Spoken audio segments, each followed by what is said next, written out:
आप सभी वैष्णव जनों के चरणों में मेरा दंडवत प्रणाम। हरे कृष्ण हरे हरे कृष्ण।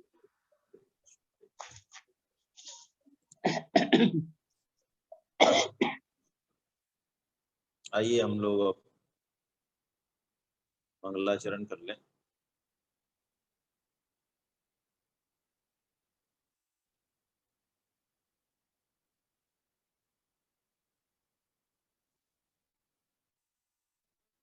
नीलाम्बुज श्यामल कोमलांगम सीता समारोपित वाम भागम पाणो महासायक चारु चापम नमामि रामं रघुवंशनाथम्। मूकं करोति वाचालं पंगुं लंघयते गिरिं यत्कृपादतमहं वन्दे परमानन्दं माधवम्। व्यासो वेत्ति सुको वेत्ति राजा वेत्ति वेत्ति नवा श्रीधर सकलं वेत्ति श्रीनरसिंह प्रसादता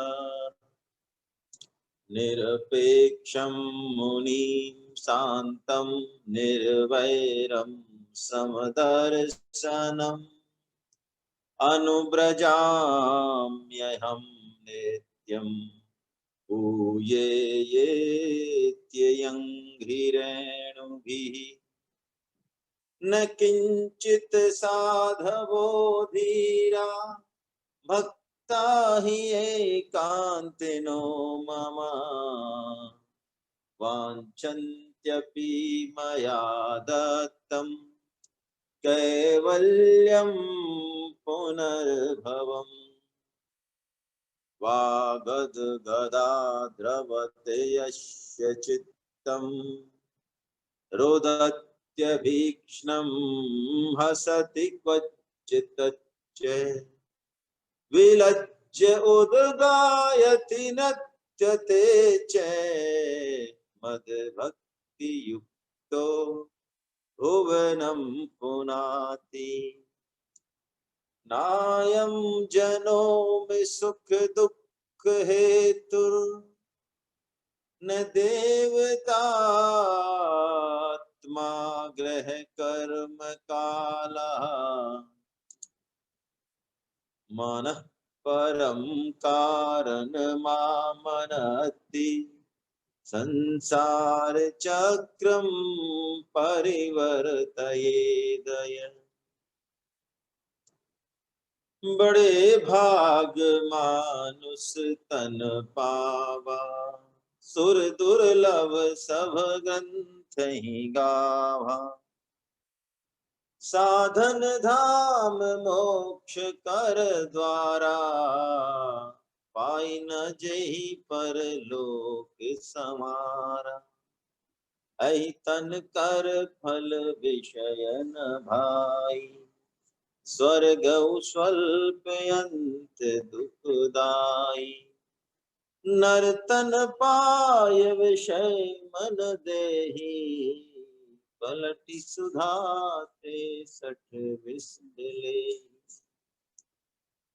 जो न तरई भव सागर नर समाज अस पाय सो कृत निंदक मंदमती आत्माहन गति जाय। बारी मथे घृत होय बरु सिकताते बरु तेल बिनु हरि भजन न भव तरिये यह सिद्धांत अपे। नाथ एक बार मांगऊं राम कृपा करि दे जन्म जन्म प्रभु पद कमल, कबहु घटई जनिने। बोलो बाके बिहारी लाल की जय। थोड़ी आवाज आ रही होगी आपको आज, है ना?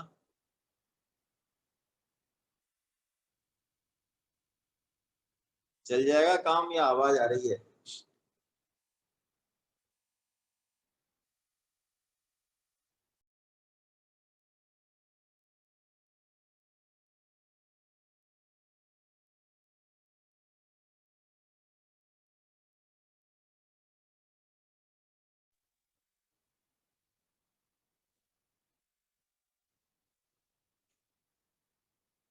हरे कृष्णा, हरे कृष्णा।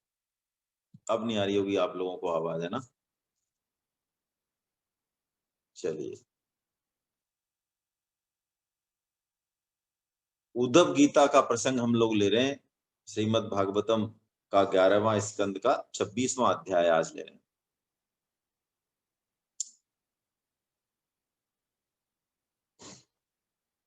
उद्धव जी भगवान से यह पूछते हैं कि प्रभु,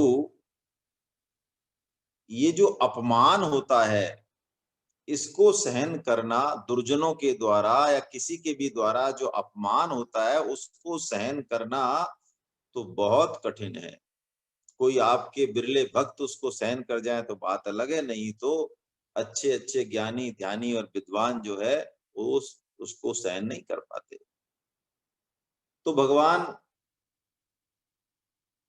उद्धव जी को भिक्षु गीता सुनाते हैं, उस तितिक्षु ब्राह्मण का चरित्र सुनाते हैं कि वो ब्राह्मण पहले धनी था, बड़ा कंजूस था, लेकिन भगवान की कृपा से उसको वैराग्य प्राप्त हो गया। और फिर उसको ऐसा वैराग्य हुआ, ऐसा ज्ञान हुआ कि उसके शरीर के साथ, उसके मन के साथ कुछ भी किया लोगों ने, लेकिन उसको जरा भी बुरा नहीं लगा। उसने इस अपमान का कारण किसी को भी नहीं माना, किसी को भी ना मन, सिर्फ मन को माना बस। ग्रह कर्म काला लोग देवता आत्मा किसी को भी नहीं माना। भगवान इसी तितिक्षु ब्राह्मण के इस वैराग्य को, इस ज्ञान को, इस विवेक को समझने के लिए सांख्य योग का वर्णन करते हैं और फिर सांख्य योग में गुणों का वर्णन करते हैं। कल हमने ये देखा कि सब कुछ गुण में है। यज्ञ तप दान कर्म कर्ता बुद्धि धृति सुख श्रद्धा, यहां तक कि सब गुण में है। गीता का बीज है निष्कामता, त्याग। त्याग के बिना कोई सा भी योग नहीं सध सकता। इसलिए भगवान 18वें अध्याय में यही कहते हैं। अर्जुन जब पूछते हैं त्याग और संन्यास का क्या अर्थ है, अलग अलग बताओ, तो त्याग मूल में है, लेकिन त्याग भी भगवान 3 तरह का बता देते हैं। तो कहने का मतलब है ये संपूर्ण जो प्रपंच है ये गुण में है। गुण में का मतलब है कि सत रज या तम, ये 3 गुण हम में हमेशा रहते भी हैं। ज्ञानी में भी ये 3 गुण रहते हैं। जो जीवन मुक्त हो गया, जीते जी भगवान को प्राप्त हो गया, शरीर अभी है, उसमें भी ये तीनों गुण रहते ही हैं। बस उसका कनेक्शन नहीं रहता, वो उन पर ध्यान नहीं देता। जैसा भगवान गीता में कहते हैं, उदासीन वदासीनो गुणेरियो न विचाल्यते। 14 पॉइंट शायद 22वां श्लोक है, 14.22। गुणा गुणेशु वर्तन्ते यो अवतिष्ठति न इंगिते। भगवान कहते हैं गुण ही गुणों में बरत रहे, वो अपने आप को इनसे पृथक मानता है। अब इसी क्रम में भगवान आज पुरुरवा, जो इला के पुत्र हैं, इला जो 1 महीने, आपको ध्यान हो पहले हमने उनकी कहानी ली थी, 1 महीने स्त्री 1 महीने पुरुष नहीं है। इसी वंश में भगवान श्री कृष्ण का भी जन्म होगा। तो पुरुरवा जो है ये भी इतने आसक्त हो जाते हैं भोग में, उर्वशी नाम की अप्सरा में, लेकिन भगवत कृपा ऐसी कि आकंठ उस भोग में डूबने के बाद भी पुरूरवा को वैराग्य होता है और फिर वो एक गीत गाते हैं जिसको कि ऐल गीत कहते हैं। बड़ा प्यारा गीत है ये, और इस चैप्टर में मनुष्य जन्म की दुर्लभता को भी बताया गया है। देखिए, उद्धव गीता में भिक्षु गीता अलग, हंस गीता अलग, ऐल गीत अलग, कई तरह की चीजें हैं। ये उद्धव गीता अपने आप में बड़ा 11वें स्कंद का, ये 11वां स्कंद ही अपने आप में मक्खन है श्रीमद् भागवतम का, और उद्धव गीता सब कुछ समेटे हुए है। तो भगवान एक बात कहते हैं, सबसे पहले मनुष्य जन्म की दुर्लभता बताते हैं। इस पुरूरवा की वैराग्योक्ति के इस वृत्तांत को हम लें, इसमें पहला भगवान कहते हैं कि मनुष्य जीवन बड़ा ही दुर्लभ है। मल्लक्षणम् इमं कायं लब्ध्वा मद्धर्म आस्थिता आनंदम परमात्मन्मात्मस्थं समुपैति माम्। उद्धव जी, ये मनुष्य शरीर में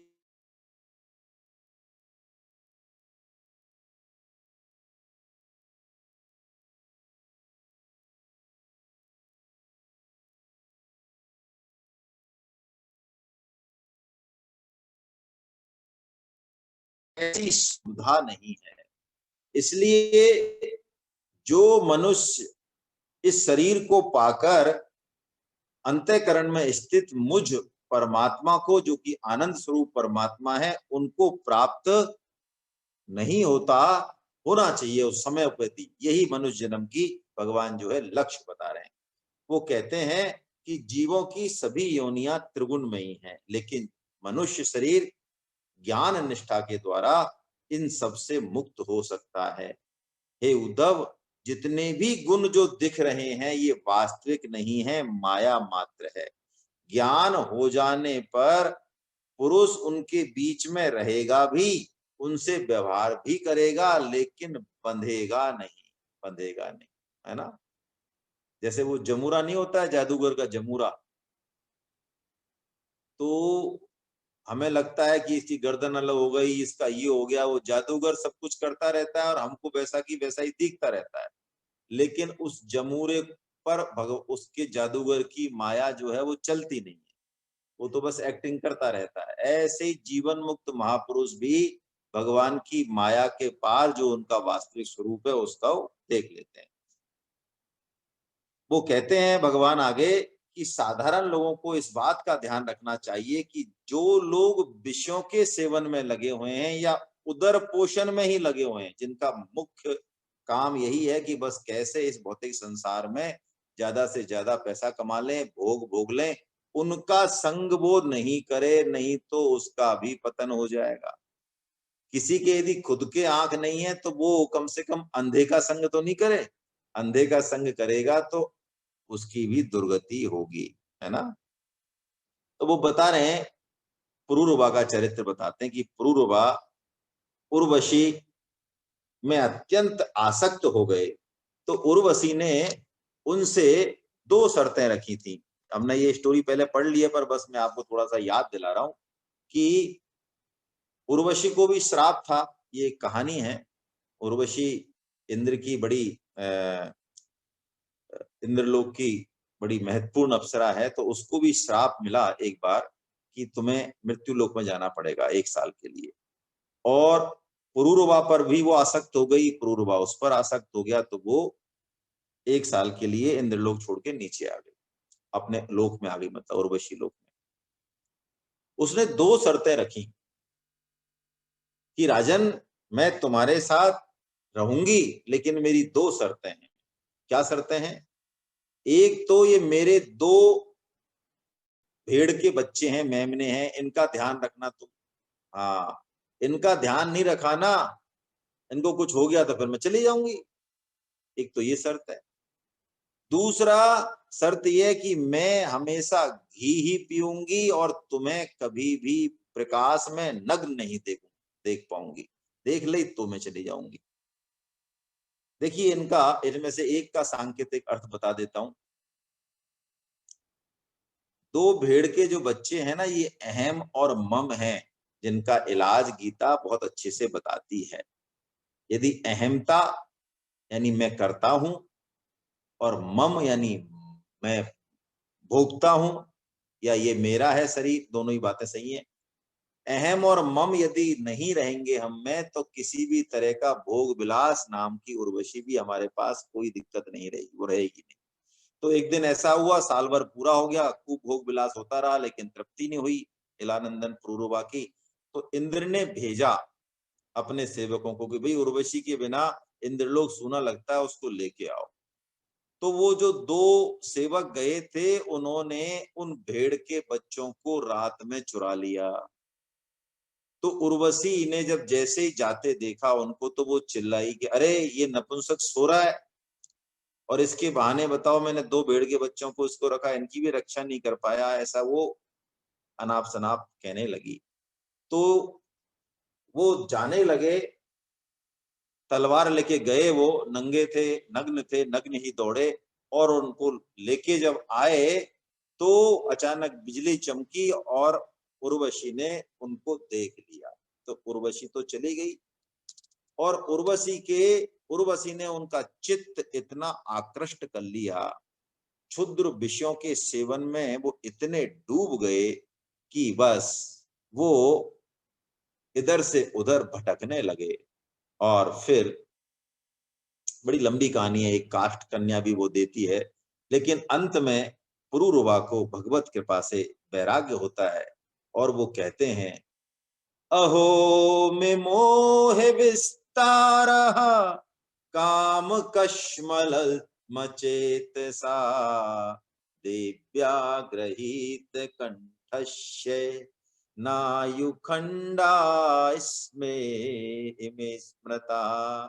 वो कहते हैं, हाय हाय मेरी ये ममता तो देखो, मेरा ये मोह का विस्तार तो देखो, काम कश्मलम अचेतसा, मैं कैसा मूर्ख हूं, मैं कैसा मूढ़ हूं, अचेतस हूं, कि मैं इतने सालों तक इस भोग विलास में मैंने अपने आयु के यानी कितने साल बिता दिए, उर्वशी की बाहों में मैं पड़ा रहा। अरे विस्मृति की भी एक सीमा होती है। देखिए स्मृति क्या है, काम क्रोध लोभ में हम अपना स्वरूप भूल जाते हैं। स्मृति क्या है, असली स्मृति तो ये है कि हम भगवान के अंश हैं। इसी स्मृति को बनाए रखने के लिए, पुष्ट रखने के लिए हम बारंबार कथा श्रवण, सत्संग, नाम जप सब काम करते हैं। ये इसीलिए करते हैं कि हमें ये स्मृति, हम जैसे नाटक में स्वांग करे कोई आदमी, स्वांग तो हम करते रहे, पूरा संसार का स्वांग अच्छे से करते रहे, जो भी रोल मिला है पति पत्नी पुत्र का, लेकिन अंदर से हमारी स्मृति का तार टूटे नहीं। तो वो कह रहे हैं कि इस अप्सरा के कारण दिव्या ग्रहित कंठस्य, अहो ये कैसा मोह विस्तार है, इसका कोई अंत नहीं है। देखिए भगवान गीता में भी जब कर्म योग की बात बताने लगते हैं, तो सबसे पहले यही बात कहते हैं, कर्म योग की महिमा बताते हैं। फिर कहते हैं, अर्जुन इस कर्म योग का आचरण यदि करना है, तो तेरे को सबसे पहले एक निश्चयात्मक बुद्धि करनी पड़ेगी, इसके बिना नहीं होगा। व्यवसायत्मिका बुद्धि रे कह कुरु नंदना, बहुशाखा ही अनंताश्च बुद्धयो व्यवसायिना। क्या कह रहे हैं, यदि परमात्मा में बुद्धि नहीं लगी, क्योंकि परमात्मा एक है, तो वो एक बुद्धि बोली जाती है, वो दृढ़ बुद्धि बोली जाती है, वो व्यवसायत्मक बुद्धि बोली जाती है। यदि परमात्मा में बुद्धि नहीं लगी, तो बहुशाखा ही अनंतश्च, इतनी शाखाएं हो जाएंगी बुद्धि की, इतनी ब्रांचें हो जाएंगी, 1 से 2, 2 से 4, 4 से 16, 16 से 256, एटॉमिक चेन की तरह। आप देख लें, संसार के विषयों में, संसार की कामनाओं वासनाओं में बहुशाखा ही अनंतश्च, उनका जो मोह विस्तार है, उनका जो जाल है, उसका कोई अंत नहीं आ सकता। वो यही कह रहे हैं, अहो में मोह विस्तार है काम कसमलम अचेतसा। वो कहते हैं मैं पूरी पृथ्वी का सम्राट नरदेव शिखामणि अपनी कामना के कारण स्त्रियों का कीड़ा मर्ग यानी खिलौना बन गया। अरे मेरे ऊपर प्रजा को मर्यादा में रखने की जिम्मेदारी है और मैं पागलों की तरह नंग धड़ंग होकर और दौड़ रहा हूं इस उर्वशी के पीछे, हाय हाय करता हुआ दौड़ रहा हूं। बताओ, और मैं गधे की तरह दुलत्तियां सह रहा हूं। कह रहे हैं वो, मैं मन से नहीं कह रहा हूं। यो अनवगच्छम स्त्रियम यान्ति खर वत पाद ताड़िता। देखिए बड़ा अच्छा है ये एल गीत। भगवान समस्त पापों की जड़ कामना बताते हैं, और कामनाओं में भी सबसे जो कठिन ग्रंथि है वो स्त्री और पुरुष के बीच की जो एक काम ग्रंथि है, यही बताइए। और कोई और कुछ भी करे, लेकिन इस काम ग्रंथि को नहीं छोड़ना चाहे। स्त्री ने जिसका मन चुरा लिया, तो वो पुरूरवा जी क्या कह रहे हैं कि उसकी विद्या, उसकी तपस्या, उसका त्याग, उसका मौन, उसका शास्त्रों का अभ्यास सब व्यर्थ है, सब व्यर्थ। किम विद्या किम तपसा किम त्यागेन श्रुतेन वा किम विवक्तेन मौनेन स्त्रीभिर्यस्य मनोहितम। स्त्री ने जिसका मन हर लिया, यानी जिसका मन भगवान के चरण कमलों के मकरंद को पान करने के लिए लालायत ही नहीं हुआ, वो कितना भी योग कर ले, कितना भी ध्यान कर ले, कितना भी शास्त्र अभ्यास कर ले, उसकी पार पड़ेगी नहीं। देखो, अब मैं क्या बताऊं, परम श्रद्धेय स्वामी जी की बातें तो इतनी विलक्षण है कि कई बार हम लोगों को पचती नहीं है। आजकल ध्यान का जो फैशन है ना, श्वास प्रश्वास, श्वास को देखना, मैं कोई बुराई नहीं कर रहा हूं, लेकिन इतने तरह के आलतू फालतू के योग और विधियां हैं आजकल, और उनमें खूब भीड़ मिलेगी और वो खूब नोट भी खींचेंगे आपसे, है ना। लेकिन एक बात स्वामी जी समझाते हैं कि ध्यान की जरूरत किसे है। जिसे धुन नहीं है ना, धुन भगवान की, उसको ध्यान की जरूरत है।